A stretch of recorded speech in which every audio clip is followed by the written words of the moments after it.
अस्सलाम वालेकुम, मैं हूं अहमद रियाज बलोच और आप देख रहे हैं वॉइस ऑफ पाकिस्तान। तहरीक इंसाफ के गिर्द घेरा मजीद तंग कर दिया जा रहा है और ऐसे ही कल भी देखने को मिला जब तहरीक इंसाफ के कारकुनान को पकड़ने के लिए पंजाब पुलिस मुतहरिक नजर आई और उसके साथ साथ तहरीक इंसाफ के मुस्लिम मकामात पर जहाँ पे तहरीक इंसाफ के मुमकिना तौर पे ये प्लान किया जा रहा था कि तहरीक इंसाफ के चेयरमैन यानी इमरान खान की सालगिरह को मनाया जाएगा, वहाँ पे पुलिस की प्रियन वैन्स को पहले ही पाबंद कर दिया गया कि ऐसी किसी भी सूरत हाल को निबड़ने के लिए पुलिस फौरी एक्शन ले।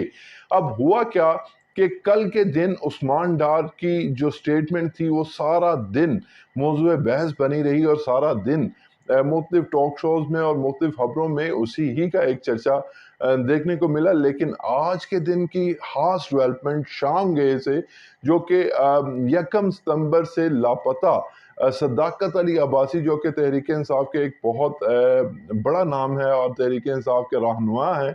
उनकी गिरफ्तारी के हवाले से थी और उन्हें तकरीबन 1 सितंबर को तहरीक इंसाफ के मुताबिक इस्लामाबाद के रेड जोन से गिरफ्तार कर लिया गया, पार्लियामान की हदूद से गिरफ्तार कर लिया गया, जिस पे अदालत ऑलरेडी इस्तफसार कर चुकी कि उन्हें पेश क्यों नहीं किया जा रहा। आज हुआ क्या कि आज वो तकरीबन शाम गए, वो अपने घर पहुंचे और घर में इंतहाई दिक्कत अमेज मनाजिर देखने को मिले। वो अपनी वालदा के बगलगीर होकर और फिर अपनी अहलिया के बगलगीर होकर और फिर बच्चों के साथ गले मिल के रोते रहे। वो ज़रा वीडियो मुलाजा कीजिए, उसके बाद मैं आपको जो इस कहानी के हवाले से यानी कि सदाकत अली अब्बासी की कहानी के हवाले से जो बाकी मामला हैं वो भी बताता हूँ।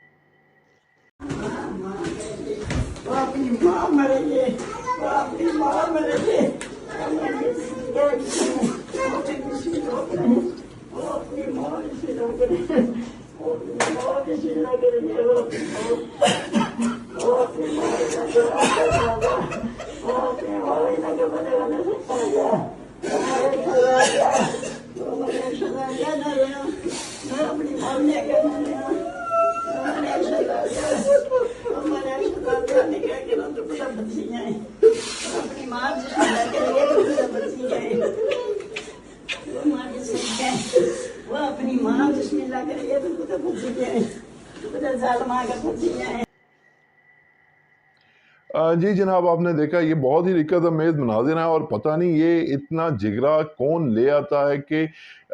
जिन माओं की ये सूरत हाल होगी कि वो अपने लख्ते जिगर को एक झलक देखने के लिए, और हमने ये बिलाल अफजाल के केस में भी इस चीज़ के ऐने शाहिद थे कि जिस तरह ममता की जो एक फीलिंग थी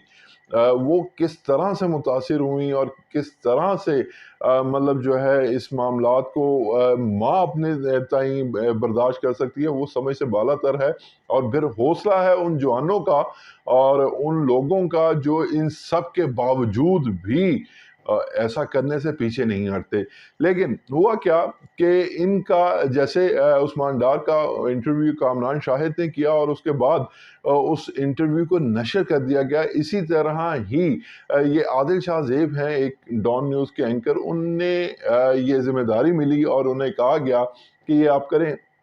लेकिन हुआ ये इसमें थोड़ा सा रद्दोबदल ये हुआ कि जो कामरान शाहिद की इंतज़ामिया थी उसने इस चीज़ को मनवन चलाना यानी कि उसी तरीके से चलाने पे इत्तेफाक कर लिया। लेकिन डॉन न्यूज़ की इंतज़ामिया को जब ये प्रोग्राम मिला कि ये प्रोग्राम है और ये हमने ऑन एयर करना है और फिर हमने इसी तरीके से ऑन एयर करना है, क्योंकि ज़राए का दावा है कि जब ये सदाकत अली अब्बासी इंटरव्यू दे रहे थे तो उन्होंने जैसे आपको भी पता है कि एक इंटरव्यू तकरीबन लगभग कोई 30 से 40 मिनट के दरमियान में जो है उसे क्लोज करना होता है। तो दो के वो 1 घंटा चलता है, लेकिन उसमें इश्तिहारात भी आते हैं और बाकी सारे मामलात भी होते हैं। लेकिन 30 से 40 मिनट एक बेहतर टाइम होता है जिसके अंदर अंदर इसे कंक्लूड करना होता है। लेकिन बावजूद इसके कि आदिल शाह ज़ेब ने मुकम्मल कोशिश भी की और इधर उधर की बातों से उनको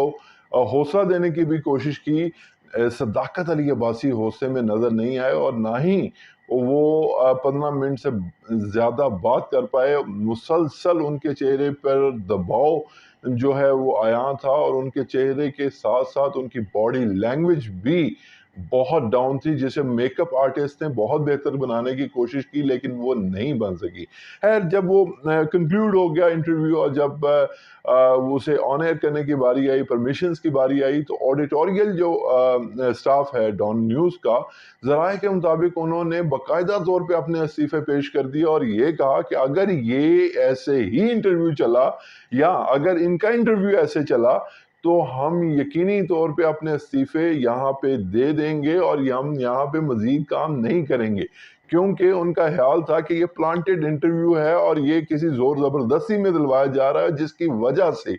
ان کی ساتھ مجروح ہونے کا اندیشہ نہیں بلکہ یقین ہے. تو اس لیے ڈان نیوز کی انتظامیہ نے اس فیصلے کو اہم سمجھتے ہوئے اسے فوری طور پہ ڈسکس کیا، اور بالآخر یہ انٹرویو نشر نہیں ہو پایا، اور صداقت علی عباسی گھر پہنچ گئے. اور اس کے پہلے ہی یہ انٹرویو چونکہ ریکارڈ ہو چکا تھا، تو اس نے ان کے گھر جانے دے دیا گیا. تو اب صداقت علی عباسی تو گھر پہنچ گئے، اب ان کا بیانیہ جو ریکارڈ ہو چکا، وہ شاید اب سوال تو یہ ہے کہ اگر وہ بیانیہ نہ چلا، اور جیسے کہ ابھی تک نہیں چلا، تو کیا صداقت علی عباسی وہی ایک شخص بنیں گے جسے پھانسی کا پھندا تو پہنا دیا گیا لیکن پھانسی نہیں ہوئی؟ یہ دیکھنا بھی باقی ہے. احمد ریاض بلوچ کو فی الوقت کے لیے دیجیے اجازت. اللہ نے کے بعد.